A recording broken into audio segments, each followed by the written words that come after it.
Got Rampage, which I feel like it's just a waste of space and a waste of TV time. Excuse me.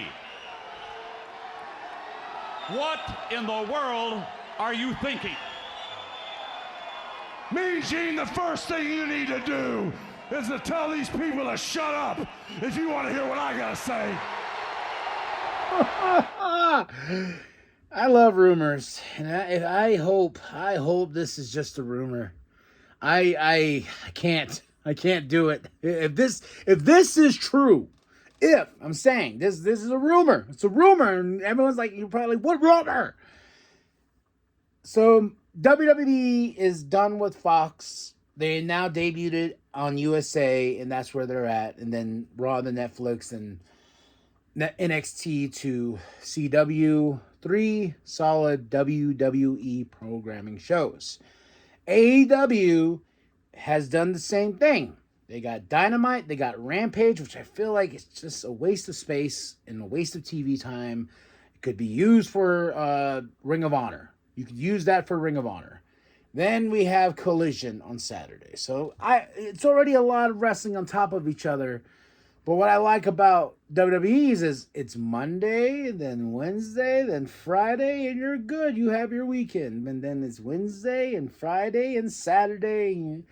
You know, and then you had the pay-per-views and all that lined up. And now that Wrestle Dream October 12th is on a Saturday, it's just like, you know, it's a lot to stuff into people's weekends and planning and stuff like that. But I'm not one to complain because I review these shows. I have the honor to watch these shows, you know, and report about them. But with this rumor, if AEW, I know they already have AEW Dark. They have like 2 versions of Dark, right? 2 darks, like a dark show and a dark show. I don't know, on YouTube. AEW Shockwave. This is a rumor. Was trademarked by AEW. A 4th show. For the love of God, no. On Fox. For the love of God, no. Take Collision. Take Dynamite. Not a 4th show. Unless this is your developmental show, which most of your, like, Rampage just seems like it's that. Collision just seems like a bunch of stuff you want to try. Dynamite's the flagship show. But when I heard this rumor, I was like, oh, yeah. My wife was like, what's wrong? I was like, there might be another AEW show. She's like, will you watch it? I was like, I probably won't. I'll check out the first episode and see what it has to offer. It was like Collision. When Collision happened, I loved it. It felt new. It felt different. There was a little bit of old schoolness added to that first. Go watch that first episode of Collision. Like, it was a great debut. It felt different. You had the promos in the starting, like, you know, old school. It's Saturday night. We're ready to fight. And, you know, now it doesn't really do that anymore. And it's just another AEW thing. You know, and it's just one of those things. Like, well, we're going to talk about Collision. September 14th, 2024. Tony and Nigel on commentary. Very packed show. But yeah, when I heard the rumor about a 4th AEW show, I was like, Jesus Christ. Eat my hat. Whew, but it's just rumor. We shall see. Could not be, could be, but they did trademark Shockwave, so we shall see. All right, let's start it off with a TNT Championship match. Jack Perry versus Christopher Daniels. Exactly how I thought it was going to end, with Jack Perry for the win. But do we have to see Jack Perry in his little shitty bus every single time? We have to see him drive up with whatever he's drinking and then throws it and spits it out or whatever. Then we have to see him leave afterwards and drive away. Like, like, on a pay-per-view, that makes sense. Not on a show, no offense to Christopher Daniels, but a match with Christopher Daniels, which you know Christopher Daniels ain't going to win because Jack Perry won. Then after that, you know, he caught him walking out, and I was like, do we have to see him get out of the car every time? Do we have to see him drive away every time? No.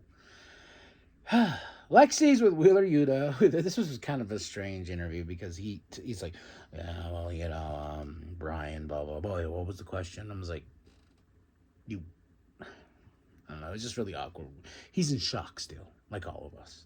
Oh, and speaking of in shock, So I was listening to Cornette about the Bryan Danielson and whatnot match and the plastic bag, and I made my comments on my review for All Out about how the commentators, they were just so one note about it. Oh no, this is so terrible. This is awful. What's going on, man? This is murder. You know, that was the tone they came off with that, and then someone tried to bring up, oh, well, Cornette did the Terry Funk to Ric Flair back at Clash of Champions, and it's just like, and I had to go refresh my memory. I went and found that match, and the match was awesome. Terry Funk was a surprise, kind of intervened, Sting and all that, but he did do the back spot. But the commentators sold the shit out of it. Oh my God! They're going off about it. He can't breathe. He can't breathe. And I was like, that's the way you make me care. Not, oh no, he could be potentially murdered. We have the best medical staff on. Oh, they're just dragging him out. They're not even putting him on a gurney. This man just, there's no cops. There's no nothing. Like, this one was just, how Terry Funk and Ric Flair, that you felt it. And that's what's important about commentary. Wrestling in the ring is very important. Commentary is very important. And they go together, and they need to stay together. So, but then we have that's just my 2 bits there. The Conglomeration and Hologram versus Beast Mortos and Premier Athletes. This was a fun match. Hologram's so great, dude. Beast Mortos is so good. Like, he does these dives out he's just so good. Conglomeration and Hologram get the win. But Beast Mortos attacks Hologram, so we got something lined up for those two. Renee's with OC backstage, and he gets attacked by Big Bill, Keith, and here comes Jericho. They put the bag on his head, and he's like, "Who's your best man? I'm Jericho." Yeah, they got a little revenge. Then we go into Lexi is with Mariah May. Then Yuka interrupts. Mariah May's title run is not what I expected. She still brings up, like, I haven't even done my proper celebration. And I'm thinking at this point, do we care about a celebration?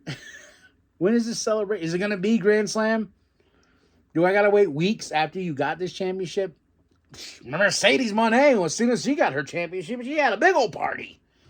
Balloon, champagne, and stuff like that. Mariah May, the world champion, did not. Why, Lord? Are we waiting? Got a Stokely package before this. I was kind of confused. He's watching DVDs, and I was like, has anyone told him about the internet and streaming? I think not. Wheeler Yuta versus, I'm just going to call Anthony Henry. He's Squash Gang. Wheeler Yuta for the win. Anthony didn't even tap. Like, the ref, like, his arm's like, he's like, oh, the ref's like, ding, ding, ding, ding. Wheeler Yuta for the win. Lexi's with Queen and Serena. They have a little back and forth, and then Serena's like, I'll show you how I get it done. Private Party and Commander versus Squash Gang. Then we go into Nigel. He cuts a great promo on Bryan. And what's funny about the Nigel and Bryan match at Grand Slam in a couple weeks is there's a little thing that says, if Bryan is medically cleared, you are promising a match, and you are putting that like card subject to change sort of thing. But it's just, if Bryan's cleared. But I think Nigel professionally handled it well. These two have a really great background with each other in Ring of Honor and everything like that. So I think Nigel did a great promo here. And he's like, and if you come, if you don't, you're scared. Scared of me, Bryan. Then we get Serena Deeb versus Yuka. Yuka gets the win. I don't know what we're doing with Serena Deeb at this point, I really don't. Yeah. But Mariah May was on commentary. Then Yuka is the next threat to Mariah. I don't see it with Yuka. She had that little backstage interaction with Serena. And she's like, bye. She's constantly happy. And I'm like, can we get Jamie Hayter? Can we get Britt Baker? Can we get somebody, somebody out there that's going to be an actual threat to Mariah May and not this silliness and laying out the champ? And what's funny is, like, the super kick has been watered down, so much so. Yuka got a great super kick on Mariah May. Mariah did not sell it for long. She should have just laid there, been laid out. Then come to, But no, it was like super kick. They kind of roll up. Oh, I'm up. So an embarrassing moment for the champ. They wouldn't treat Tony Storm like this.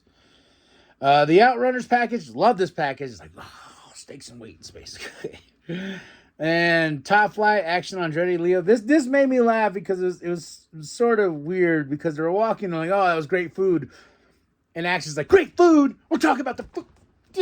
He throws the shit, takes homie's hamburger and throws it at the thing. He's like, yeah, House of Black. Everything's going off. And I'm like,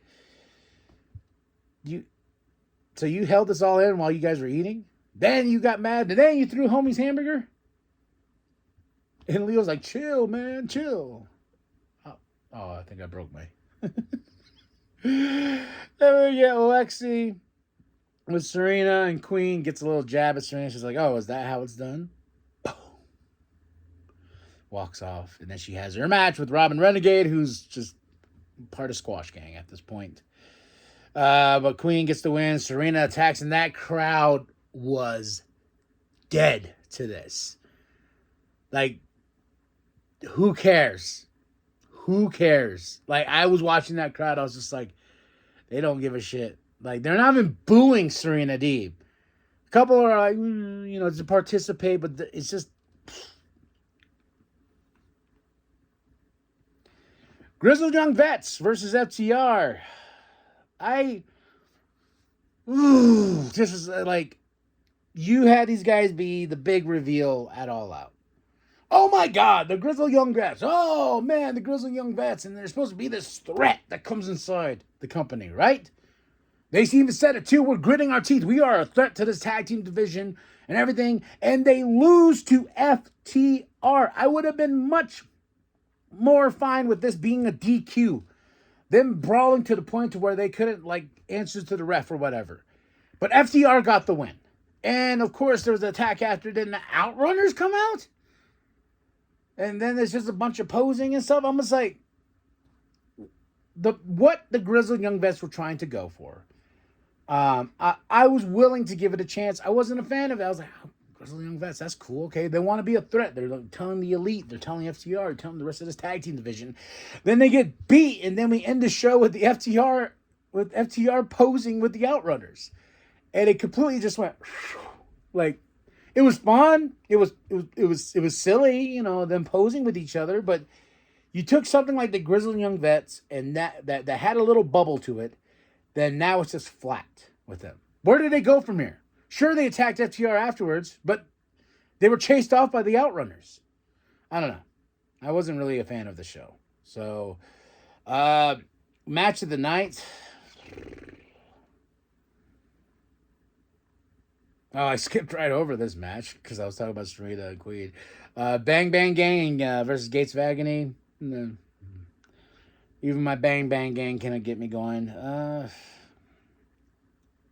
I'll say the main event. The main event was cool. So, but that's it. No Conglomeration Hologram versus Beast Mortis Premier Athletes. That's the match of the night. Go check it out. All right, y'all. I give this a solid 2.5 out of 5 for Collision, September 14th, 2024. Tony Nigel on commentary, and that's it. That's all. Like and subscribe. Share it to grandma. Share it to grandpa. Show it the bum down at Walmart. And remember that the New World Podcast is for life. Brother. It could be in your future. I repeat, the match is not a certainty, Nigel. John Moxley said so Wednesday. The world champ is indisposed.